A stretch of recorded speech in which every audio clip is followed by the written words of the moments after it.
Brahmanandam Paramasugadam Kevalam Jnanabhutim Dvandvatitam Gaganasadarsham Tattvamasyadi Lakshyam Ekam Nityam Vimalam Achalam Sarvadi Sakshi Bhutam Bhavatitam Trigunarahitam Sadgurum Tam Namami. That Supreme Brahman is the Sadguru.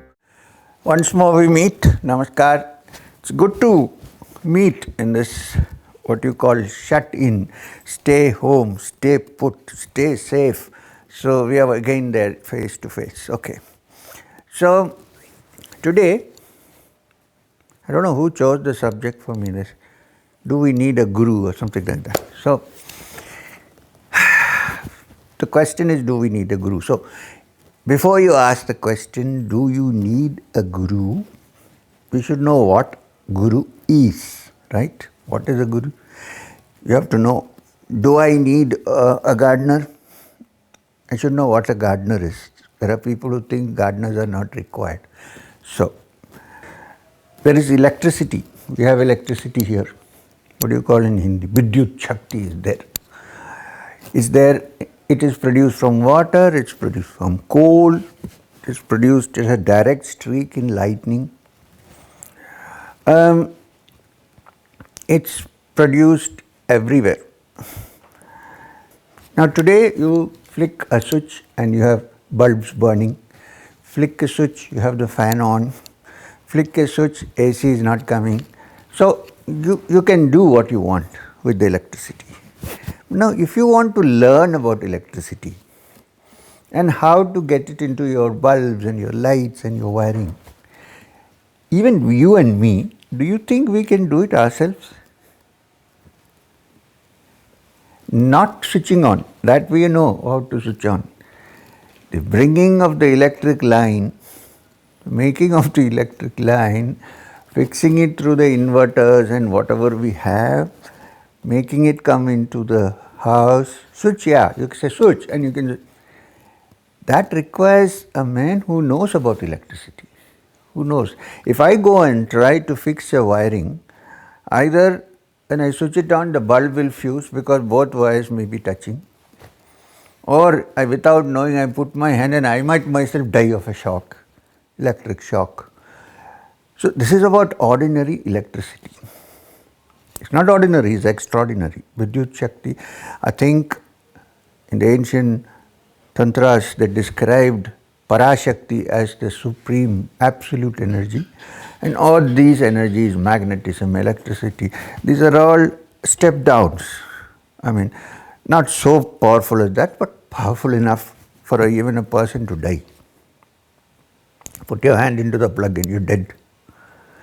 So even for that, if you require an engineer or an electrician at the least, why I'm saying this is among the teachers, there are theoreticians, there are practicals, there are engineers, there are scientists, and there are also these wiremen, the small little fellows who do all this way. All are important in some way.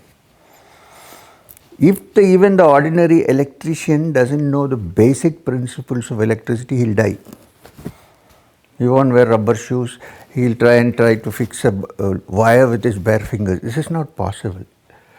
So even for this kind of thing, if you need a guide, without which you might end up even dead. We are dealing with energies which is the root of all these energies, which is more than a 500 megaton hydrogen bomb, if there is anything like that. I think if you're dealing with such things, you certainly need someone who knows about it, who knows how to handle it, who knows how to do the wiring, who knows about insulation, who knows about having to cut the insulation where required. You need all that, and a person who knows that for this much voltage, this bulb may fuse, it may not work. Teacher required. You want to study mathematics? Teacher is, I could never have studied mathematics without a teacher. I'm sure everybody needs. Forget about set theories and exponents and all that, even ordinary arithmetic, you need. Ayurveda, Vaidyas, doctors. They need someone who knows, and otherwise you know what will happen to the patient.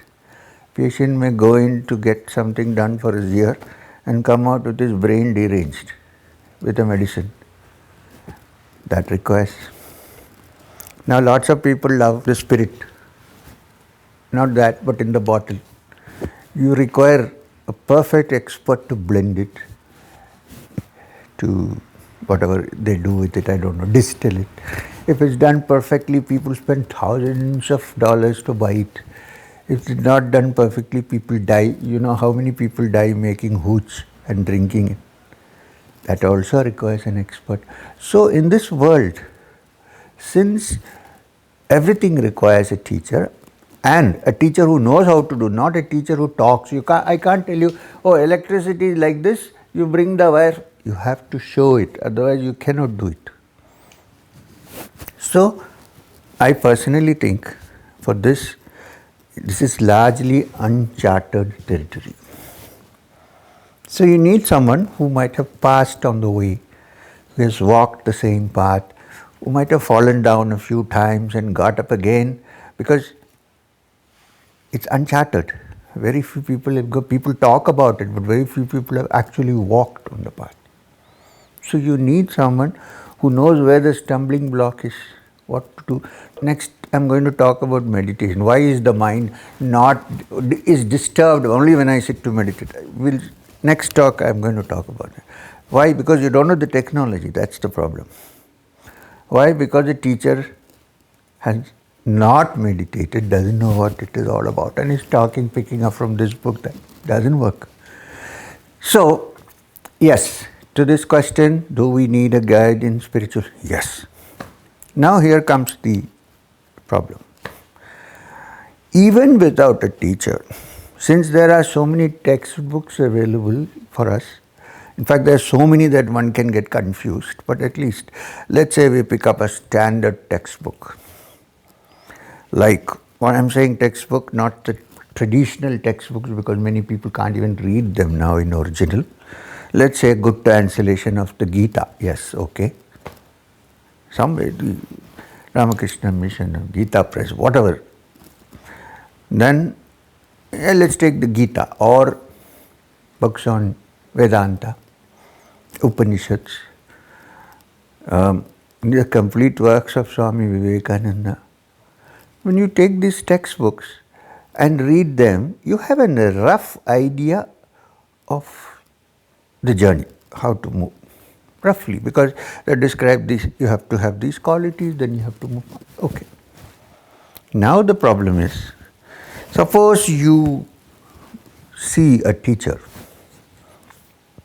you don't know anything about him, you are seeing him for the first time, he looks nice to you, or he looks impressible to you, and so you accept him without even living with that person. In the old days when you went to Gurukula, you lived with the teacher for a number of years, even when there was no shutdown, and then you learned things.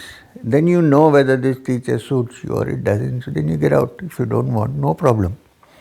Today it's not like that. Since this has also become like a business, you go, I'm not meaning anybody, please, but unfortunately it's the truth.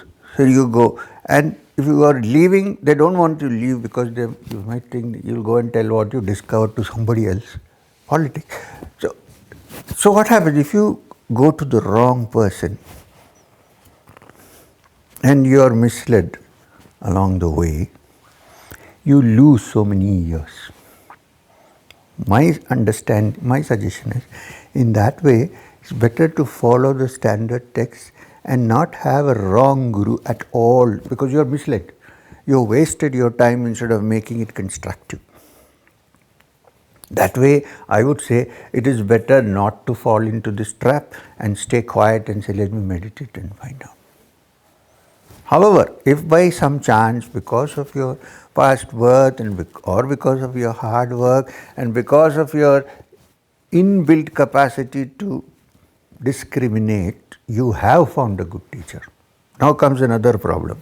Then you begin to worship the teacher. You don't do it, you're not doing anything, you're not studying, you're not doing what he or she wants you to do, you're only worshiping. Somewhere along there, if you worship the Guru, it's all right. He will take you there, he will not take you anywhere. The function of the Guru is to wake you up, to teach you. Don't simply, now it's easy, you can't hold the legs because you'll get COVID, and you can't wash the water and drink because you'll definitely go to the hospital. But even otherwise, when it doesn't work. So, suppose you decide, okay, I need to find, experiment, go around, look, don't, I'm not saying all your life you should experiment, but even then it's okay, better than going to the wrong person. Next birth, maybe you'll find a good teacher, who knows. Don't be in a hurry on this path. It's a dangerous path. Go carefully. Now, suppose I find a Guru. Do I have any criteria? Now, don't go and say, are you self-realized? We had a talk on self. Nobody can know who is, and the person who has reached that stage has no self, so he won't tell you I'm self-realized. So that it doesn't work that way. Because Swami Vivekananda went and asked Ramakrishna, have you seen God? He said yes. So everybody thinks you should go and ask them, have you seen God? If you say yes, how do I know that yes or no is right or wrong? We don't know. So next day you found the right teacher, okay? Not by asking whether yourself, you found. There are some criterions, and the criteria, I don't think there's a word called criterions, there's a criterion. And one of them is, does this person, can be man or woman, please, does this person,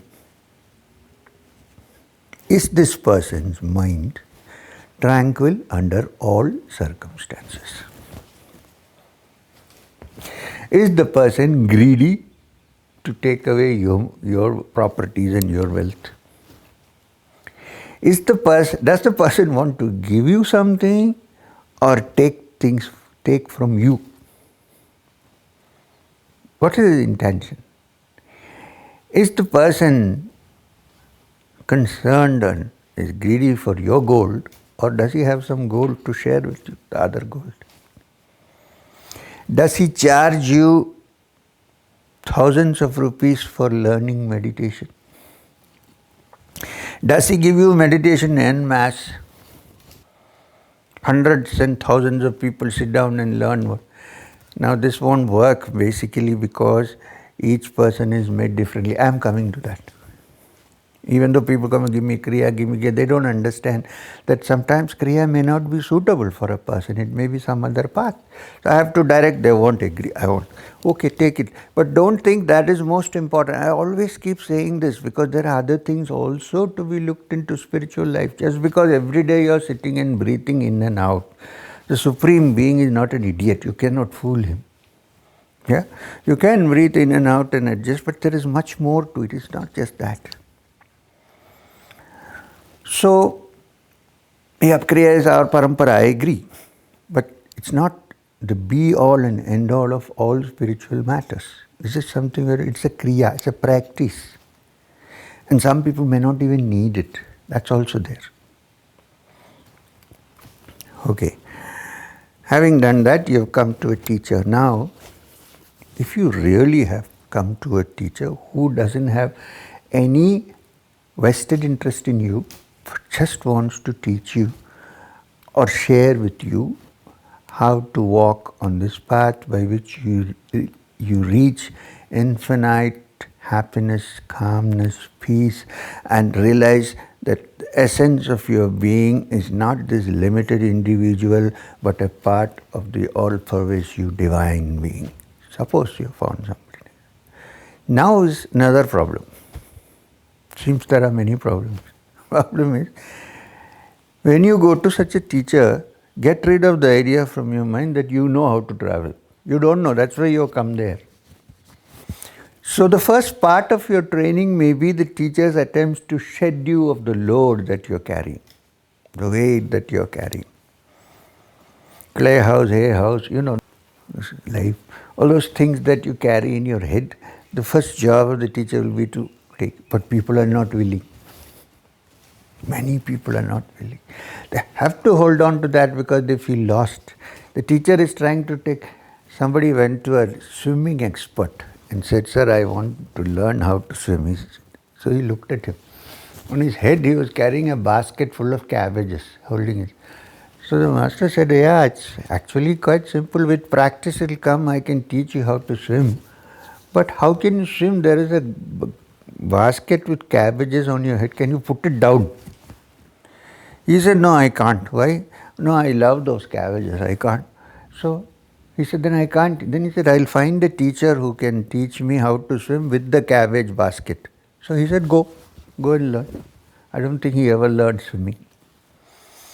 So the first attempt of a teacher, if you have found one, and who is friendly with you and doesn't sit on thrones and make you wash the feet and drink it, or who wants you to worship him. If you find the teacher and then the teacher starts, if you say, "Okay, shall I start working on you?" and you say yes, he starts working. First job you do is to remove the load.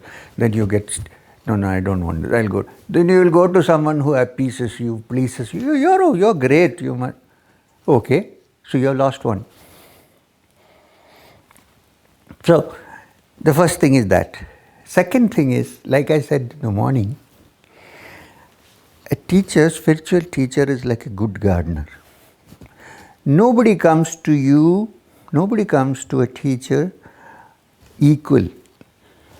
Every person is individual and different, which is why I'm very little worried about people taking one thing as a mass approach to salvation. It doesn't work. Each person has even if you practice Kriya, there are individual places and individual techniques which it may be different for different people. So, the seed, you know that. Seeds also have quality. That's what I tweeted in the morning. Seeds also have quality. They come from a certain source, so there must be a difference. They can't be the same. And they have genetic differences. The genetic difference is there in seeds. You can't say no because they're a combination of so many genes. So that is the seed. So first you have to check, well, is this seed okay to grow in this soil? Is the red soil okay for it? Or do I look for black cotton? If this is not black cotton soil, you better give it to them and say, "Please take it to that gardener who works in black cotton soil. Go." So this seed, the quality of the seed, where it was stored, what is its background, how old is it? One. Second, is this the soil in which it is to be? Is this the right time to plant? Summer, for instance, is not a good time to plant or sow anything. You know when it has to be planted. It can't be just any time. Then, once you have planted it, you need to water it. Not too much, not too little. You know what happens if you put too much water, it is dead. So you have to water it. Now you have to see the defects of the seed, whether there are some problems in the seed which can be overcome, whether the manure is required for that, whether organic pesticides are required. I'm saying organic because I don't like the other pesticides, are required.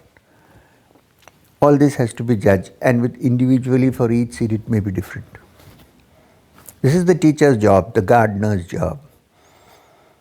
Then after that is done, how regularly are you watering it? And then when it grows, some of the branches, you have to prune it. Then a time will come when it becomes a beautiful tree in its own way and have its fruits and flowers. How much has a gardener to tend it? Not himself, but to make sure that the proper atmosphere is required, proper things. This is the job of a teacher.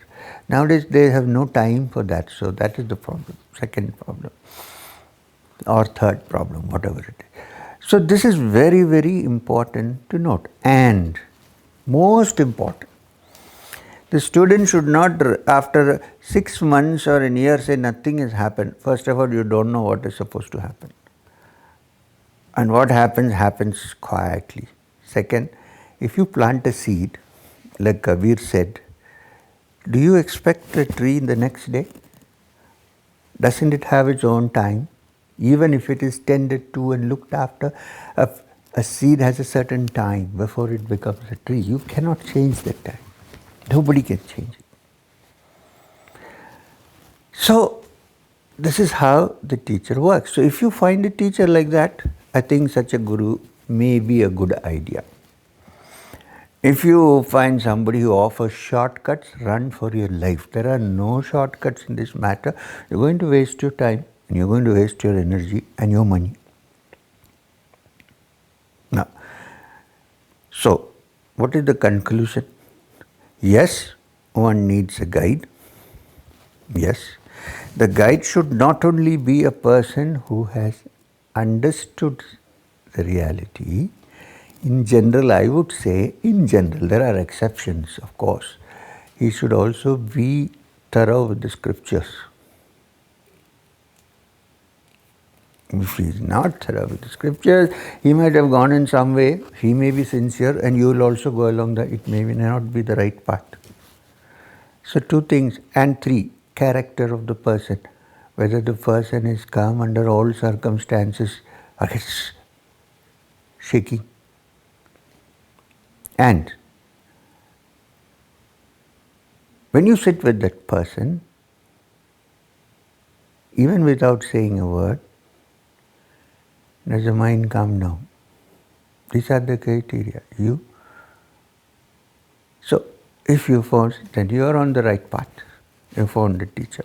So again to the question, do you need a guru? I would say yes, as long as you don't make the guru more important than the teaching. Very important to stress. I am standing here and you come to me and you ask me how to go to Rishi Valley from here. It's my job to tell you, look, this is how you should go. I have been there many times. You will find this problem, that problem. Suppose you are traveling in a car. Some people say when I am on the spiritual path, more obstacles are coming. Yes, you are driving in a car. India, we have many speed breakers. So what can you do about that? Which means you are driving. Which means you have started already, otherwise you won't even see the speed breaker. So accept it and say, okay, I go slow, I don't break my axle. So what I am trying to say, I want to go to Rishi Valley. I am standing here. Say, go this way. This way, this way, this way, and there's a bridge. Okay. Then you are standing and telling, go. He is not going. Why? Oh, you are the greatest of teachers. You taught me how to go to Rishi Valley. You do arati, ring the bell, put garlands on my head. And if I am lucky, don't put ice cold water on my head. Is this the way to go there to Rishi Valley? If you have to go, you have to go. The great teaching says that the ancient teaching says if you are hungry, you have to eat. The Guru cannot eat for you, 100%. You have to eat. He can say, this is good food, this kind of plate you should use, don't eat very fast. What about your hunger? You have to eat. So, if you keep all these things in mind and still say perhaps it's a good idea to have a teacher, then it is true that you should have a guru. Guru is one who is supposed to explain to you and lead you on to stand on your own feet, not to become dependent on him. I have learned this from one of the great teachers like Maheshwarnath Babaji. I respect him, I love him. But I was not dependent on him. He made sure that I was not dependent on him. He always said, stand on your apne pair mein khade ho jao, apne pair pe khade ho jao. He said, if somebody becomes dependent on somebody, you have lost your inner being. He said, the main thing is that you are no different from me. You are the inner self. That supreme reality which is all pervading is also in you. You are no less than me. Stand on your own feet. So anyone who doesn't make you weak, who doesn't make you dependent, who actually has knowledge, if possible, also of the scriptures, and whose mind is calm and quiet, and who doesn't expect anything from you except your intention to move forward on the path. If you find such a teacher, I would say yes, it is good to have a guru. If not, stay away for a while before you can come to the understanding of how to find a teacher. Small teachers are always upagurus. They can teach you how to read out. I think I'm clear on what I'm trying to say. Now, I have a guru story, but I think it may take a long time to say. Don't define a spiritual teacher by appearance or by paraphernalia. The teacher's capacity will be understood when you're patient and you're doing what he wants you to do for your own good and practicing what you have found is good for you to practice with his guidance and who can help you to move forward in your spiritual path. If you find somebody that, please do have a guru. I'm not, as I said earlier, you need a teacher for everything. But while you go ahead, keep these safeguards which we discussed in your minds so that you don't fall for years into a trap and are not able to come out. Now lastly, let me say, there have been great spiritual people who did not have a guru. There are two reasons. One is we don't see the guru in this life. Perhaps they have already gone through so much training and come now as a child prodigy so that very fast they discover what to do. One. The other is they might have, through experience in their spiritual path for several lives, become so mature that they don't need anything now. This is possible. People always say, Ramana Maharshi did not have a guru, so why should I say, just a minute. Everybody is not Ramana Maharshi. This is what I said. All seeds are different in some way, even though they come from the same variety and species called the human. So, don't use that as an excuse. It's a good thing to have that excuse because then you don't fall into unnecessary traps. I understand. People say, oh, Krishnamurti said there is no need of a guru. You're not Krishnamurti. So, generally, it's a good idea to read the scriptures, explore your mind, try to find the essence, and then if there is someone who has done it, and if he's a teacher who wants to give something, please take a teacher. Have a guru, no harm. This is a new fashion. Oh, I don't have. There are two kinds of. Now, in the olden days when people used to meet in parties and all, they used to say, so, I have a heart, what about you? Now it is like, I have a guru. Who is your guru? It's like a marketplace. This is my guru, your guru, this guru, that guru. I have seen that happening. My guru said like this. My guru. There are people who are apparently look very civilized, but who have no idea about all. My guru, and especially when they're drunk, it becomes more. My guru said this, my guru said that. Your guru said. There is no your guru, my guru. The only guru, Brahmanandam, Paramasugadam, Kevalam, Jnanabhutim, Dvandvatitam, Gaganasadarsham, Tattvamasyadi Lakshyam, Ekam, Nityam, Vimalam, Achalam, Sarvadi Sakshi Bhutam, Bhavatitam, Trigunarahitam, Sadgurum Tam Namami. That Supreme Brahman is the Sadguru. And we are lucky that in every heart, at least two padukas of that Supreme Being are there. So that's all you need to understand. Namaskar. Thank you.